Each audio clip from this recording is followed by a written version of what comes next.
अब दरबार दमदमा है जहाँ तंबू लगवाई के गुरु तहाँ मनी सिंह को लिखन बैठाई के गुरु नानक का ध्यान त्याई के नित प्रित गुरु उचारी जैसे बाणी लिखी मनी सिंह तैसे।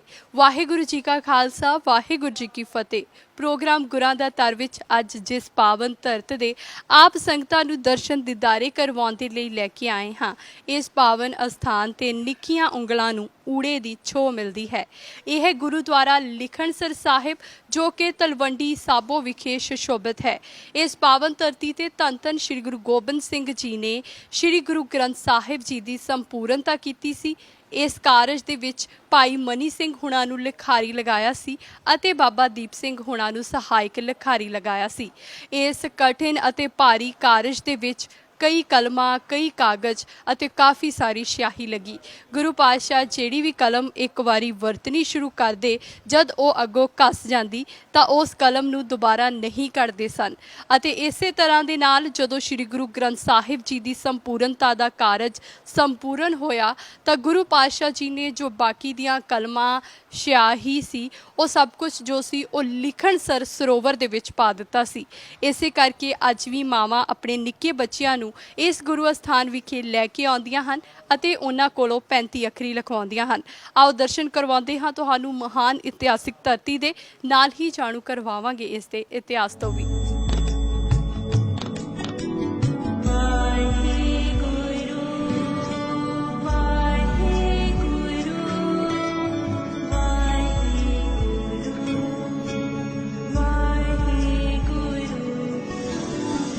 गुरुद्वारा श्री लिखणसर साहिब तलवंडी साबो विखे सुशोभित अहम गुरु धामां विचों एक है। यह गुरु अस्थान श्री तखत साहिब की दर्शनी ड्योढ़ी के खब्बे हथ स्थित है। दशमेश पिता मुक्तसर की जंग उपरंत 18वीं सदी च इस पावन धरती ते आए सन अते उन्हां ने इत्थे कई महान कारज कीते। इन्हां ही महान कारजां विचों एक है श्री गुरु ग्रंथ साहिब की संपूर्णता करना अते यह महान कारज संपूर्ण होया सी गुरुद्वारा श्री लिखणसर साहिब वाले स्थान ते। इस महान कारज विच 10वें पातशाह ने भाई मनी सिंह हुणां नूं लिखारी अते बाबा दीप सिंह हुणां नूं सहायक लिखारी लगाया सी। श्री गुरु गोबिंद सिंह जी ने तलवंडी साबो की पावन धरती ते तकरीबन 15 महीने गुजारे सन, जिन्हां विचों 9 महीने 9 दिन 9 पहर अते 9 पल का सुभाग समा श्री गुरु ग्रंथ साहिब जी की संपूर्णता करते हुए गुजारिया। इस दौरान श्री गुरु ग्रंथ साहिब जी दे विच 9वें पातशाह श्री गुरु तेग बहादुर जी की बाणी दर्ज की गई अते बीड़ साहिब नूं वाधू बाणियां तो रहत करके तरतीबवार कर दिता गया। गुरु ग्रंथ साहिब की संपूर्णता का यह कारज बहुत भारी अते महान कारज सी, जिस विच कई कागज कई कलमां अते कई सारी स्याही लगी। गुरु पातशाह लिखाई करते हुए जद भी किसी कलम का मूँह घस जाता तो गुरु पातशाह उसनूं दोबारा नहीं कढ़दे सन बल्कि संभाल के रख लैंदे सन। लिखाई के कारज की समाप्ति उपरंत गुरु साहिब ने बचियां हुईयां कलमां अते स्याही गुरुद्वारा श्री लिखणसर साहिब के सरोवर लिखणसर सरोवर दे विच जल प्रवाहित कर दिती अते नाल ही गुरु साहिब ने फरमाया कि यह स्थान गुरु की काशी होवेगा, भाव दमदमा साहिब गुरमत के ज्ञान का महान केंद्र होवेगा, जिथे गुरमत विच प्रबुद्ध विद्वान अते लिखारी पैदा होणगे। गुरु साहिब दे यह बचन गुरु बिलास पातशाही 10वीं विच इयों मिलते हैं।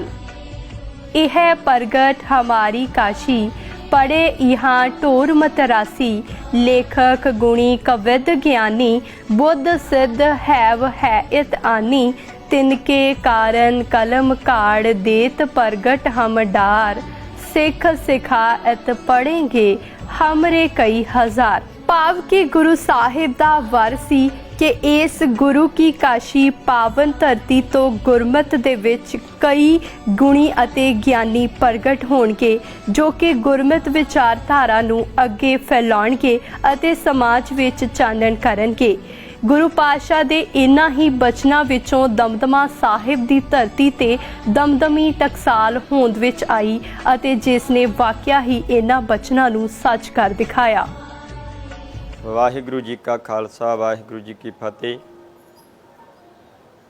ਗੁਰੂ ਪਿਆਰੀ, ਗੁਰੂ ਸਵਾਰੀ ਸਾਧ ਸੰਗਤ ਜੀ, ਇਹ ਪਾਵਨ ਸਥਾਨ ਗੁਰਦੁਆਰਾ ਲਿਖਣਸਰ ਸਾਹਿਬ ਤਖਤ ਸ੍ਰੀ ਦਮਦਮਾ ਸਾਹਿਬ ਦੀ ਪਾਵਨ ਧਰਤੀ ਤੇ ਸ਼ੋਭਨੀਕ ਹੈ। ਇਸ ਪਾਵਨ ਸਥਾਨ ਤੇ ਧੰਨ ਗੁਰੂ ਗੋਬਿੰਦ ਸਿੰਘ ਮਹਾਰਾਜ ਜੀ ਨੇ ਜਿਸ ਸਮੇਂ ਗੁਰੂ ਗ੍ਰੰਥ ਸਾਹਿਬ ਮਹਾਰਾਜ ਜੀ ਦੀ ਸੰਪੂਰਨਤਾ ਕਰਾਈ, ਉਸ ਸਮੇਂ ਜੋ ਕਲਮ ਤੇ ਸਿਆਹੀ ਵਰਤੀ ਤੇ ਬਚੀ ਤੇ ਕੁਝ ਨਵੀਆਂ ਕਲਮਾਂ ਕਢਵਾ ਕਰਕੇ ਪਾਵਨ ਸਥਾਨ ਦੇ ਸਰੋਵਰ ਵਿੱਚ ਜਲ ਪ੍ਰਵਾਹ ਕੀਤੀਆਂ। ਉਸ ਸਮੇਂ ਸੰਗਤਾਂ ਨੇ, ਗੁਰੂ ਕੇ ਪਿਆਰਿਆਂ ਨੇ ਸਤਿਗੁਰਾਂ ਨੂੰ ਬੇਨਤੀ ਕੀਤੀ, ਸਤਿਗੁਰੂ ਜੀ ਇਹ ਕੀ ਕੌਤਕ ਹੈ। ਧੰਨ ਗੁਰੂ ਗੋਬਿੰਦ ਸਿੰਘ ਮਹਾਰਾਜ ਜੀ ਨੇ ਉਸ ਸਮੇਂ ਇਸ ਪਾਵਨ ਸਥਾਨ ਨੂੰ ਗੁਰੂ ਕਾਂਸੀ ਦਾ ਵਰਦਾਨ ਦੇ ਕੇ ਨਿਵਾਜਿਆ। ਇਤਿਹਾਸ ਵਿੱਚ ਪਾਵਨ ਬਚਨ ਦਰਜ ਨੇ, ਇਹ ਹੈ ਪ੍ਰਗਟ ਹਮਾਰੀ ਕਾਂਸੀ ਪੜ੍ਹ ਹੈ ਇਹਾਂ ਢੋਰ ਮਤ ਰਾਸੀ, ਲੇਖ ਗੁਣੀ ਕਬਿੰਦ ਗਿਆਨੀ ਬੁੱਧ ਸਿੰਧ ਹਵਾ ਹੈ ਤਾਨੀ, ਤਿਨਕੇ ਕਾਰਨ ਕਲਮ ਘਾਟ ਦੇਤ ਪ੍ਰਗਟ ਹਮਡਾਰ, ਸਿੱਖ ਸਖਾ ਇਤ ਪੜ੍ਹੇਂਗੇ ਹਮਰੇ ਕਈ ਹਜ਼ਾਰ। ਬਚਨ ਕੀਤਾ ਸੀ ਜੋ ਪ੍ਰਾਣੀ ਇਸ ਪਾਵਨ ਧਰਤੀ ਤੇ ਆ ਕੇ ਭਾਵਨਾ ਦੇ ਨਾਲ ਗੁਰਮੁਖੀ 35 ਲਿਖੇਗਾ, ਗੁਰਮੁਖੀ 35 ਗਿਆਨ ਦੀ ਪ੍ਰਾਪਤੀ ਹੋਵੇਗੀ।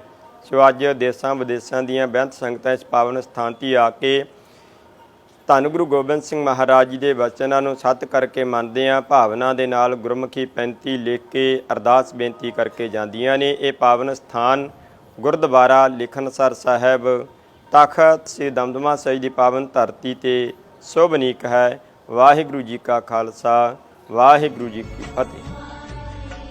ਅੱਜ ਗੁਰੂ ਕੀ ਕਾਸ਼ੀ ਸਮੁੱਚੇ ਸਿੱਖ ਜਗਤ ਨੂੰ ਗੁਰਮਤਿ ਵਿਦਿਆ ਅਤੇ ਗੁਰਮੁਖੀ ਦਾ ਭੰਡਾਰ ਬਖਸ਼ ਰਹੀ ਹੈ। ਗੁਰੂਦੁਆਰਾ ਲਿਖਣਸਰ ਸਾਹਿਬ ਵਿਖੇ ਕਈ ਰੇਤ ਦੇ ਡੱਬੇ ਰੱਖੇ ਗਏ ਹਨ, ਜਿਨ੍ਹਾਂ ਵਿੱਚ ਮਾਵਾਂ ਆ ਕੇ ਆਪਣੇ ਬੱਚਿਆਂ ਨੂੰ ਪੰਜਾਬੀ ਬੋਲੀ ਦੇ ਪਹਿਲੇ ਅੱਖਰ ਦਾ ਪੂਰਨਾ ਪਵਾਉਂਦੀਆਂ ਹਨ।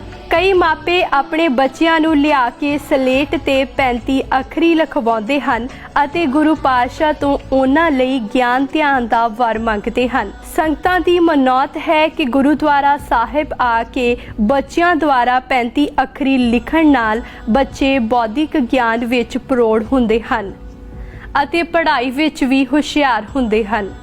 ਸੋ ਇਸ ਤਰ੍ਹਾਂ ਅਸੀਂ ਕਹਿ ਸਕਦੇ ਹਾਂ ਕਿ ਤਲਵੰਡੀ ਸਾਬੋ ਦੀ ਪਾਵਨ ਧਰਤੀ ਨੂੰ ਮਿਲਿਆ ਹੋਇਆ ਗੁਰੂ ਕਾਸ਼ੀ ਦਾ ਵਰ ਤਲਵੰਡੀ ਸਾਬੋ ਵਿਖੇ ਸੁਸ਼ੋਭਿਤ ਗੁਰੂਦੁਆਰਾ ਲਿਖਣਸਰ ਸਾਹਿਬ ਵਿਖੇ ਪ੍ਰਤੱਖ ਪ੍ਰਤੀਤ ਹੁੰਦਾ ਹੈ। ਇੱਥੋਂ ਜਿੱਥੇ ਪੰਜਾਬੀਅਤ ਦੇ ਲਈ ਮੋਹ ਬੱਚਿਆਂ ਅੰਦਰ ਪੈਦਾ ਹੁੰਦਾ ਹੈ, ਉੱਥੋਂ ਹੀ ਬੱਚਿਆਂ ਨੂੰ ਪੰਜਾਬੀਅਤ ਦੀ ਛੋਹ ਦੇ ਕੇ ਇੱਕ ਵੱਡੀ ਮਿਸਾਲ ਵੀ ਪੈਦਾ ਹੋ ਰਹੀ ਹੈ। ਗੁਰਪ੍ਰਸਾਦੀ ਵਿਦਿਆ ਵਿਚਾਰੈ ਪੜ ਪੜ ਪਾਵੇ ਮਾਣ। ਸੋ ਅੱਜ ਆਪ ਸੰਗਤਾਂ ਨੇ ਦਰਸ਼ਨ ਕੀਤੇ ਗੁਰੂਦੁਆਰਾ ਲਿਖਣਸਰ ਸਾਹਿਬ ਤਲਵੰਡੀ ਸਾਬੋ ਕੀ ਵਿਖੇ ਜੋ ਸੁਸ਼ੋਭਿਤ ਹੈ। ਇਸ ਗੁਰੂ ਅਸਥਾਨ ਦੇ ਵਿੱਚ 35 ਅੱਖਰੀ ਨੂੰ ਵੀ ਭਰਵਾਂ ਹੁੰਗਾਰਾ ਮਿਲਦਾ ਹੈ। ਜਿੱਥੇ ਸਾਡੇ ਵਿਦਿਅਕ ਅਦਾਰਿਆਂ ਦੇ ਵਿੱਚੋਂ ਅੱਜ 35 ਅੱਖਰੀ ਦਾ ਮੰਚਾ ਬਾਹਰ ਲੱਗ ਗਿਆ ਹੈ, ਉੱਥੇ ਇਸ ਗੁਰੂ ਘਰ 'ਚ ਆ ਕੇ ਜਦ ਮਾਵਾਂ ਜਾਂ ਮਾਪੇ ਆਪਣੇ ਬੱਚਿਆਂ ਦੇ ਕੋਲੋਂ ਆਪ ਆਪਣੇ ਹੱਥੀਂ 35 ਲਿਖਵਾਉਣ ਦਾ ਯਤਨ ਕਰਦੇ ਹਨ ਤੇ ਇਸ ਦੇ ਨਾਲ 35 ਅੱਖਰੀ ਜੋ ਹੈ ਉਹ ਬੱਚੇ ਪੜ੍ਹਦੇ ਹਨ ਅਤੇ ਇਸ ਬਹਾਨੇ ਦੇ ਨਾਲ ਉਹ ਸਿੱਖਦੇ ਵੀ ਹਨ।